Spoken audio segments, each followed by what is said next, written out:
Welcome to my first vegetable garden, Gardening 101, episode 4. Today is February 25th. We are going to go over sweet potatoes, and the different fruit plants that you can buy in the big stores. And I'll talk about how you can buy them in the best way so that you get a viable plant. And I'll just show you how to set them up. I also want to do a quick update on some of the peppers. I know that I showed you how to get those started in, I think, episode 2. Whoa. And I just wanted to cover a couple of things. This is my flat of peppers that I'm actually going to be growing. Sometimes I start pepper plants and other vegetables just as props for videos, but this is my actual flat that I'm going to be planting out into the garden. I want these to grow indoors 10 to 12 weeks before they will get outside, and the way that you do that, I've talked to you about that before in other videos, is figure out when it's going to be about 50-degree nights regularly in your area, and then count back 10 or 12 weeks, and that's when you would start the peppers. Peppers can grow inside anywhere from 8 to 12 weeks. It's up to you when you want to start them.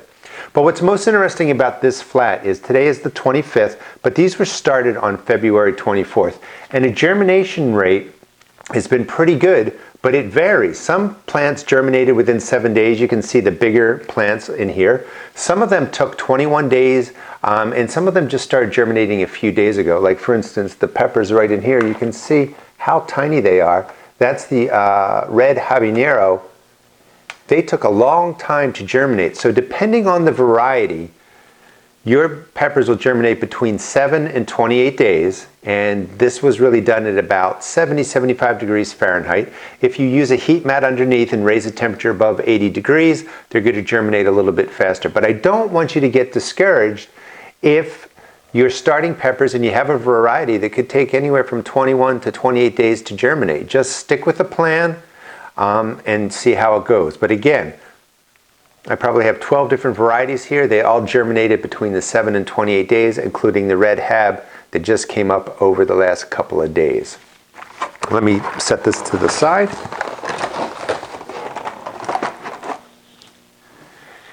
And let's start with sweet potatoes. That's pretty simple. Sweet potatoes and potatoes are not related, like distantly related way down the line. And that being said, is the potato is a member of the nightshade family, so you can't eat the leaves. They can be toxic to you and they can be toxic to animals. But you can actually eat the leaves and tender shoots of the sweet potato. So if you're growing sweet potatoes, you're going to have this huge sweet potato vine. You could actually eat the leaves. I don't personally like them. I tried them. I wanted to like them, wanted to use them in salads, but I didn't quite like the taste. If you go to Home Depot or Lowe's for about $4, you can pick up a box of sweet potatoes. And by doing it this way, I mean, you're paying a little bit more than you probably need to, but you can get different varieties that you're not going to find. You could go to your organic grocery store, pick out any of the sweet potatoes there, and do the same process that I'm going to talk about. But when you open this up, you really get 2 sweet potatoes. Here's one of them I'll talk about in a second.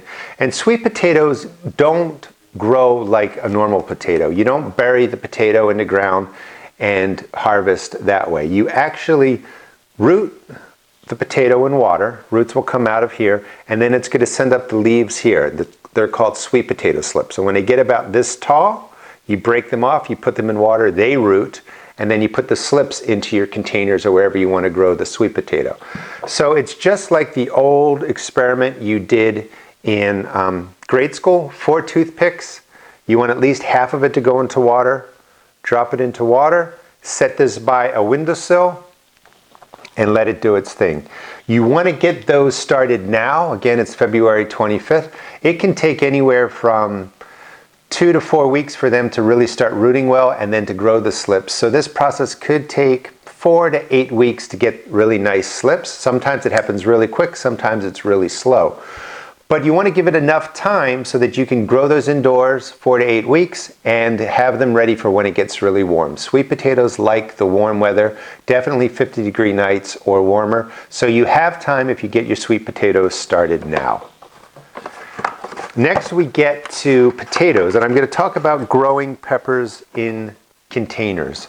That's the way that I like to grow them. Let me chop this down. At minimum, I like to grow them in a 5-gallon container, and I'm not going to fill a 5-gallon container in here. I'm going to use a smaller container, but the principle is the same. Any 5-gallon container will work. Just cut a hole about 1 inch up, about the size of the dime, because you definitely want drainage. You don't want your potatoes sitting in water or they're going to rot. So typically a 5-gallon container. If you go up to a 7 or 12-gallon container, you're going to get bigger potatoes. If you're growing potatoes that get to a larger size, you're going to want a bigger container. Now, I like the 5-gallon. We're going to talk about the two right here, these two blue type potatoes. The potatoes are going to be a little bit smaller, but I like the baby size potatoes. You get a lot of them. I just take a whole bunch, cut them in half, boil them with green beans, and they're perfectly delicious that way. So you can, in just a little bit of space, you know, grow yourself some different kinds of blue potatoes, which I think are really cool. Unfortunately, when you cook them, they do lose their color a little bit, but they're, you know, wonderful looking. So let's start with, well, the $3 bag you can buy. This is usually found at Walmart. And they have holes in the bag. And when you buy them, you're going to, one, touch them, make sure they're not rotted, they don't smell bad. And 9 times out of 10, they're perfectly fine to buy this way. When you open them up, you're going to be looking for potatoes that have some growth on them, just like this. 1, 2, 3.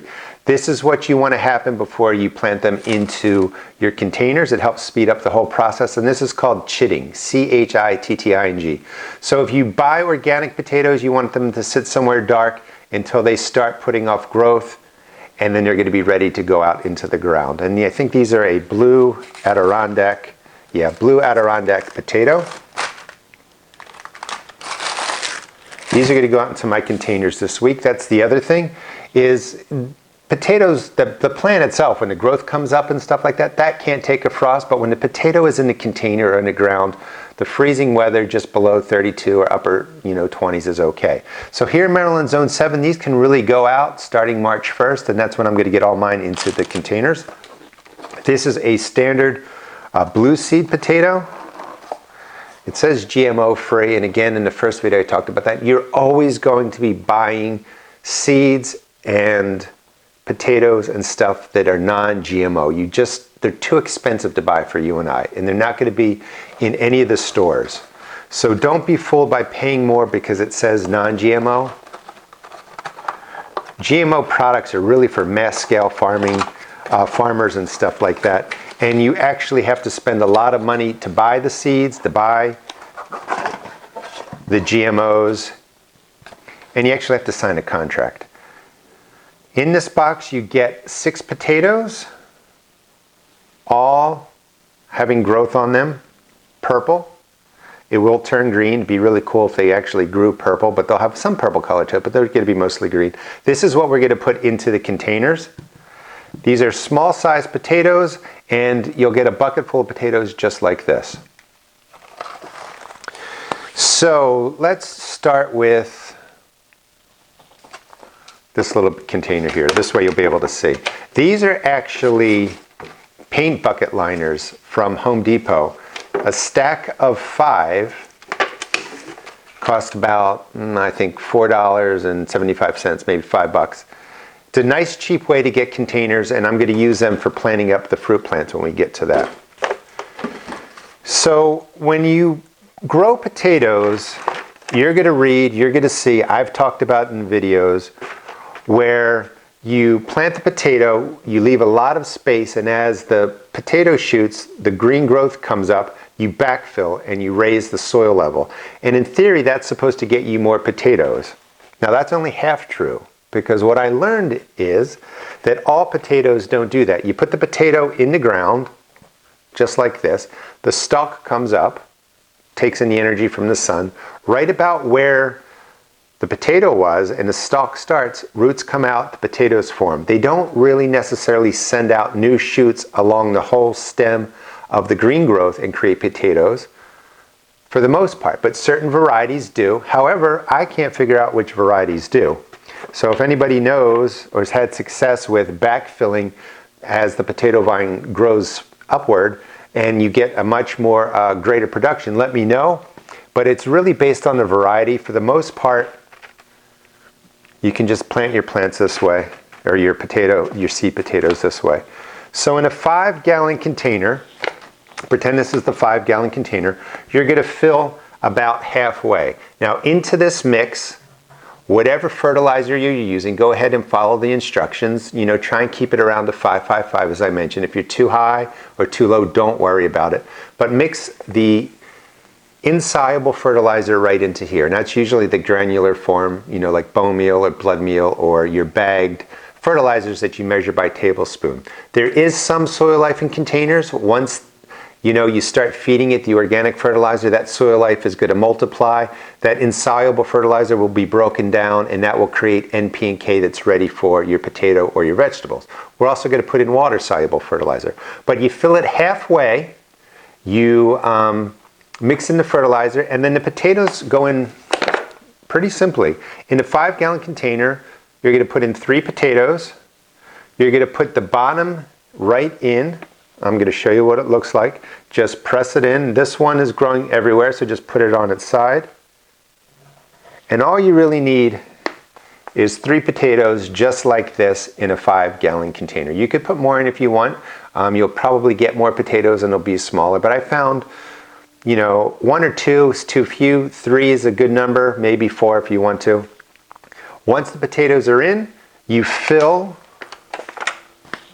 the rest of the container just like that, all the way up to about 1 inch below your container. This can sit outside. It can get, you know, down to 32 degrees, 28 degrees. In a 5-gallon container, it's not going to freeze through. And you can really get these started probably today through next week if you want to. Now, once it is set up like this, you're going to get your water-soluble fertilizer. You can get a organic or a chemical fertilizer, like I just said in the last video. Everything on earth is a chemical.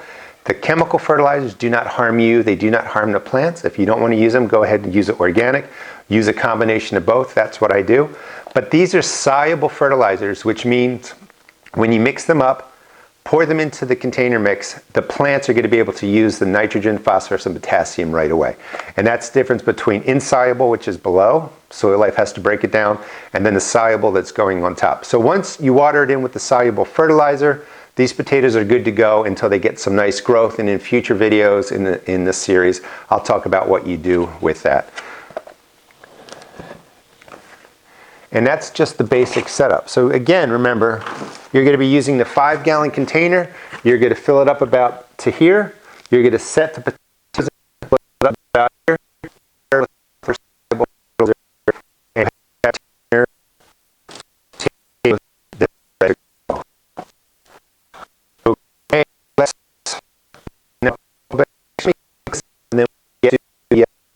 Okay, so for part 2, we're going to talk about the different fruits that you can buy at Home Depot or Lowe's or wherever you get them.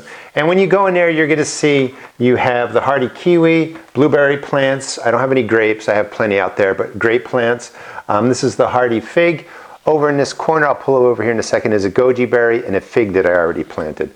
Now, most important thing is when you're buying the strawberries from the previous video, when you're buying, you know, the woodstock here, these are typically dormant. They're set up, they're cut, they're put into bags, and they're probably kept in a cool place, and they're dormant. They're not growing any leaves.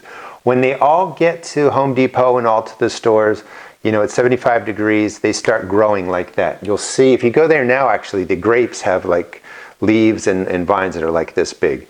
They take off immediately, you start getting this growth, and that's a good thing because you want to make sure that when you go, here's a good example, that if you're, you know, getting a fig plant, you want to just see that some growth is coming through. That lets you know that, of course, that it's alive.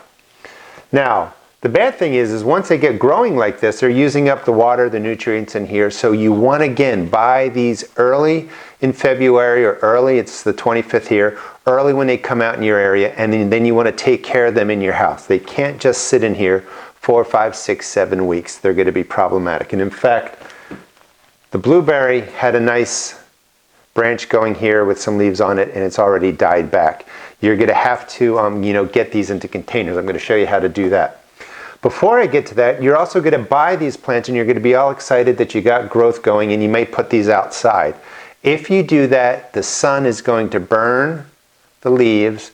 This is probably going to die back. It's not going to be used to the cold. It's not going to be used to the wind. They're just not acclimated to what the outdoors is like. These have all been growing indoors under artificial lights, and they don't have a lot of resistance to the sun. The good thing is the fruit plants are a little more sturdy when compared to your seed starts and stuff like that. So you can't really kill them off, but you will kill off this growth. So you're going to have to take these outside slowly, put them out on a shady or on a full cloudy day, let them get used to the cold, the wind, get some sun coming through the clouds, and then just slowly transition them out so that they get used to the sun. Again, there's not an exact recipe for acclimatizing your plants to the outdoors, but you have to put them through the acclimation process or it's a problem. So you buy the plants, you get them home, they look like this, what do you do with them? In my zone, I can't put them right out there, it's still gonna frost. So I want to get them into containers just like this. This is about a 2-gallon container. You can use a bigger size like this, that's probably better. But once they're in these containers, I can move them in and out of the house. I can get them acclimated to the outdoors. I can bring them in when it's colder. The roots are going to be growing, the plant's going to be getting stronger, and when these are ready to go out, when the frost is gone, I'm going to have really nice fruit plants that get started. So let's do the kiwi. I've done the fig and the goji berry over there. We'll also we'll do the blueberry too, because that gets a little bit of a different treatment. So you pick up the hardy kiwi. These are $9.98. That's a decent price. Get them out of the container, and remember again, you want a sterile seed starting environment. There's a good chance that there are fungus gnat eggs and stuff in here. Hopefully not. But this is what the kiwi looks like. And you can see there's root growth up here. We want to pull these roots down, get them below the surface. I can already tell you this is starting to dry up here. This is pretty moist. We're going to plant this to right here, right to the depth of where the roots start, and get it into the soil. We're going to use the cocoa core again, press it in. I can tell you some of the roots on these different plants are longer and stronger, and they're not as flexible, so sometimes you might need a pot that's a little bit bigger, but this kiwi will fit in here perfectly. Press it in. You always want a nice firm planting base. You don't need to put any fertilizer in here right now, any of the insoluble kind that I've been talking about. You can if you want. It's not going to hurt either way. It's just not needed because we're going to use the water-soluble fertilizer. The whole goal is to keep the root system moist, keep some food in there. So nice and tight, put a hole in just like that, pretty simple. Drop this into, let's make it a little bit deeper, right to where the roots meet the wood here. The whole key is you can make the hole bigger, it doesn't have to be surgery here, and just get the roots down into the planting hole so that it looks like something like this. And that's planted up nicely. It's going to survive in here until it's ready to go outside. It's going to get some nice growth on it. We are again going to water this in with a water-soluble fertilizer, trying to keep it around a 5-5-5. Don't overstress about it, just use that as a guideline. And this is set up to survive until it's ready to go out into our garden. Now, I also like planting these plants for the first year into a 5-gallon container, just like the one I've been showing you. Make sure there's a hole in the bottom. You want it to drain. There's no holes in here. We're not going to overwater this. I'm just going to put some liquid soluble fertilizer in here. Know that it's moist and let it be. But when it's outside, it's got to be in a container that drains or the roots are going to rot out and you're going to have a problem. Now, you saw that some of the soil from the bag went into here. This is going to be taken outside to get used to the temperatures and stuff like that and brought inside.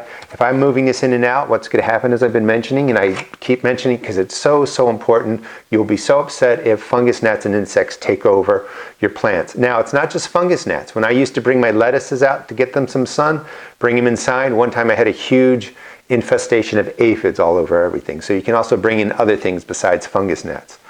So since it's going to be going in and out, let's use this fig as an example. I sell these bags at my seed shop, on my seed shop, but you can just get the turkey bags or the oven bags, and I just put it in, rubber band on top, and I can carry this in and out.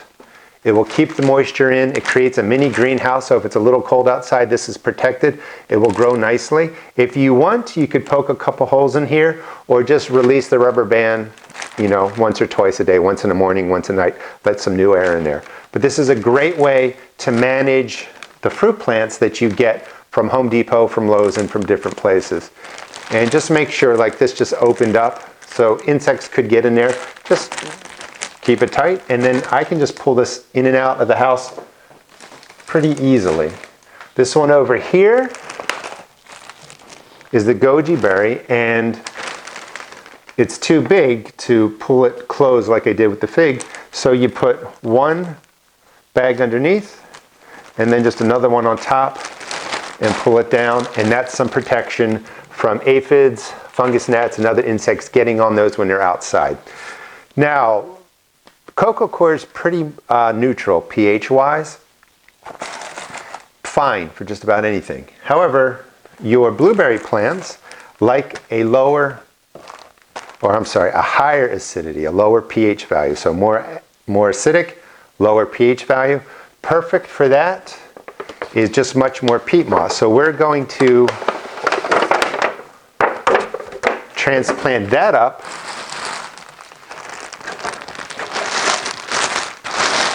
in a starting mix. It's mostly peat moss. And it's pretty straightforward.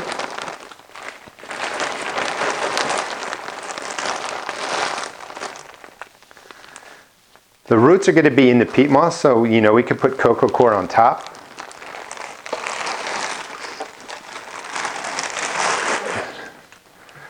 Once we're finished up here. Now, again, my peat moss, my starting mix is all sterilized. I use those grow bags to sterilize my seed start. I've talked about that. Now I put the starting mix in there, add in the water, pre-moisten it, put it in the microwave for a minute to a minute and 30 seconds, 3 times, moving it around in between, and it sterilizes everything nicely. And I will say that probably to our out in the garden and growing stuff out there, because you just don't want to bring in insects, molds, and disease. Now, let's see, and we'll do it in here.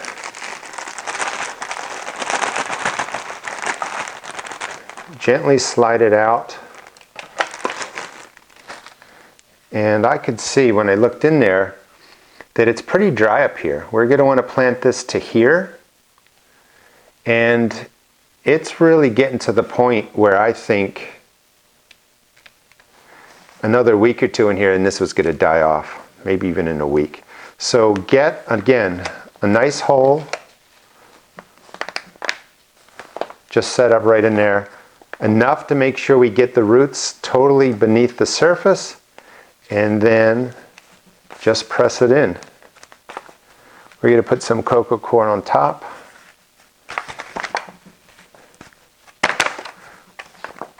And the blueberries all set up. That would be, I would grab a bag and put it on there too, just to not let those fungus gnats that could be in there out and all over the place. Pinch this off. This top is died off. It's nice and green here. There are little leaves coming, budding out right along here. So this should be okay too. Again, water it in with a water-soluble fertilizer once. With the bag on it, we're not going to have to keep watering this. But these plants are now ready to start growing, and they're going to be ready to go outside in 4 weeks, 6 weeks, depending on when that frost depending on when frost leaves your area, so that you can put these outside without any kind of worry. So that is the basic setup for when you're buying any of the fruit plants at the stores. Again, make sure when they come out, in my area they came out in the beginning of February, get them quickly, get them into containers like this, get them set up to grow for a while before they would go out into your area. Now if you don't have any frost, you can kind of just slowly bring the boxes in and out over that 7-day period, let them get acclimated, or put them right into the containers, move them in and out as you want. But you don't have to hold them indoors if you're not having any frost issues out there. You can just get them outside and get them started. All right, so let's clean this up again. And in the third part, I just want to introduce winter sowing to you because it's an option that you can use besides starting everything under grow lights. Okay, so I want to go over the principles of winter sowing, and then in the next episode or two I will expand more on it, but I want to introduce it, in this episode. Winter sowing is really using a plastic container and getting your cool weather crops outside to germinate. And by being inside the plastic, you create a nice sort of greenhouse effect where it warms, your cool weather crops germinate, and you can do things outside without having to have the grow light system set up. Now, this only really works when it's as cold as it is now with the cool weather crops, but you can also use it for your warm weather crops as the temperatures start going up. So you don't want these sitting outside when it gets below 32 degrees, so it's real easy that you can bring them in. But a lot of times winter sowing is about just leaving it out there the whole time, and that will work with the cool weather crops. But if you're trying to put in some warm weather crops, you do want to bring them in, because remember, the cool weather crops can take a freeze. The plants usually can frost up, freeze a little bit, and they do perfectly fine. Your tomatoes, your peppers, your warm weather plants can't do that. So I went to Home Depot a couple days ago. For $2.10, this is on sale, you can get 4 of these plastic containers with lids. So I recommend, if they're still there, go pick them up, but you can also find them when they're not on sale. I think they're like $1 something for the containers. And they look just like this. You get the lids and you get a clear container. Now this isn't 100% clear, that's what you want, something like a milk container, something like this. This will let in enough sunlight to germinate your plants, keep them from getting leggy. This dome is going to create a nice environment for them to sit out there and be nice and cushy. And for years, I tried doing it this way. This would block the sun. It just dawned on me, why don't we do it this way? Then you can just pop this off. This can sit in the sun, sit outside when it's nice out. Pop it back on when you need to. After 15 years, it just kind of made sense to just flip it upside down.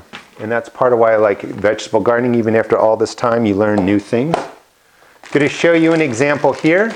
You can then put a bag around it. So if you were going to try and start now when it's about 32 degrees at times, if you wanted to try and start your tomatoes or peppers or the warm weather plants, you can. And by putting an extra bag around it, you're going to even insulate it more. This is lettuce that I started. It actually got a little bit leggy because I brought it in yesterday because I was shooting this portion of this video on my main channel, and without any sunlight they grew even more last night, so it's a little bit leggy, but they're doing perfectly fine. And this is all I do is you can take 3 seed starting trays, you can seed them up and then just put the lid on it, open it up once or twice a day just to let some air in there. But you can just move this in and out, let the sunlight do the thing. You don't need the grow lights, and you're going to be able to grow just about every cool weather crop this way. You can slide it then into a bag if you want more protection. Put a rubber band around it and let it do its thing. And I'm going to be growing a lot of different vegetables out there over the next week, and I will give you an update in the next video. So you could also start them indoors. I have some time started. When a plant is just little like this, when it just breaks the surface and it's only germinated for about a week or so, they actually are really tough. And if you put them outside, they're not going to really be damaged that much by the sun and the temperatures, because they're breaking the surface not knowing what to expect.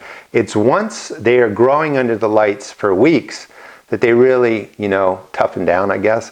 and kind of get wimpy, that they can't handle wind, they can't handle weather changes, they can't handle the sun. That's when you have to acclimate them. But you could go ahead and start them indoors. These are small red cherry tomatoes. This is thyme and this is red Russian kale. Get them started. Put the lid on them, and then these can go in and out of the house as you wish. Now, why would you do this? Well, maybe you only have enough room, or you can only afford one set of grow lights, so you can get things started under those. Once they break the surface, put them into this system, and then they can be moved in and out, and you're going to just let the outdoor sun take care of them. And you could also do it, you know, the next way is you could do everything right in the seed cell. And I just want to show you how quick it is. Again, pre-moistened sterile starting mix, cocoa core. I always say fill it, thumb pack it down. You want a nice dense starting base, and then fill it again. This is what we're going to put in: some chives, oregano, and thyme. We're not going to label them because they are very distinct. I'll show you the overseeding method again. It's a lot of seeds in there. We're going to put 20, 30, put a little more, oregano seeds right in the first two. All right. Next, we're going to put thyme in here. I'm just sprinkling the little seeds right on top. I would show them to you, but with all this dirt on my hands, it's really hard to see them anyway. Now, this is how quickly, you know, go buy 3 packs of seeds, oregano, thyme, and then this is chives. It might cost you maybe $6, $5 for the seeds.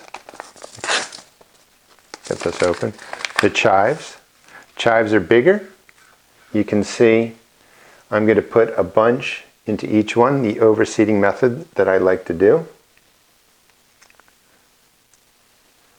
These are cool weather herbs. They can take the temperatures. And then I just stir in the oregano seeds. You don't need to worry, 1/4 inch, 1/2 inch, they're going to be fine. Some will be on top of the surface. Same with the thyme. The chive seeds are bigger, so try and get them beneath the soil surface, 1/4 inch, 1/2 inch deep. And I think I've said before, I've done experiments where I've dropped seeds 1/2 inch down, 3/4 inch down, put them on the surface, and you know what? They all germinate. Don't worry so much about the depth. Once they're mixed in, you're going to press it. This is already moist. You don't need any fertilizer at this point. They're going to survive off of their seed coat when they germinate.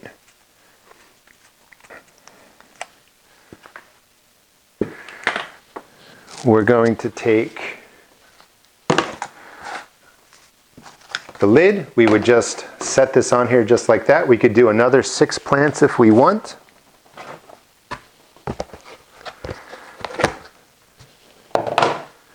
Put the lid on it, which was, you know, the bottom before, and this could just go outside. And because this is not 100% clear, it's not going to overheat in here from the sun. You know, if it gets to be like a 60-degree day and it's really sunny, then move this into the shade. Otherwise, this can just stay out here. It's a cool weather herb. You know, when the temperatures get down to even, you know, just below 30 in the upper 20s, and just stay like this, and you will be able to germinate and grow your own herbs early. And then as the weather warms up, you move them from here into your pots, into your ground, into your flower boxes. And just that quick, we've set this up to grow. And why is that important? This container itself was less than $1. It was maybe $6 worth of seeds. Let's just say $7 for all of this. We're going to get 6 transplants that are going to cost anywhere from $2.50 to $4. You're already saving money. You can take these 6, you can split them in half, then you end up with 12 plants, and then you get the idea that you end up saving a lot of money, and you've grown and started your own vegetables or herbs. All right, so I hope you get the concept of winter sowing. We're going to do more of that in the next 2 episodes. Hope this was helpful. Please check out my seed shop at www.therustedgarden.com. And again, if you're interested in Rusted Garden merchandise, this is my commercial. I do have shirts in maroon and gray. It says the Rusted Garden, the garden wants to give, and that's an idea that I really believe in. Mindfulness and peace of mind and being able to go out in your garden and just kind of decompress, enjoy nature is really, really important. I really believe a garden gives back to you. Episode 5 will be out in about, I don't know, probably 10 to 14 days. I want to get some of this growing so I can show you some of the growth. And I'll also be doing Gardening 101 tours just so you can see everything that I've been showing in the videos, in the episodes of these videos, and just show you how they're doing. All right, that's it. Thanks so much for watching and good luck in your gardens.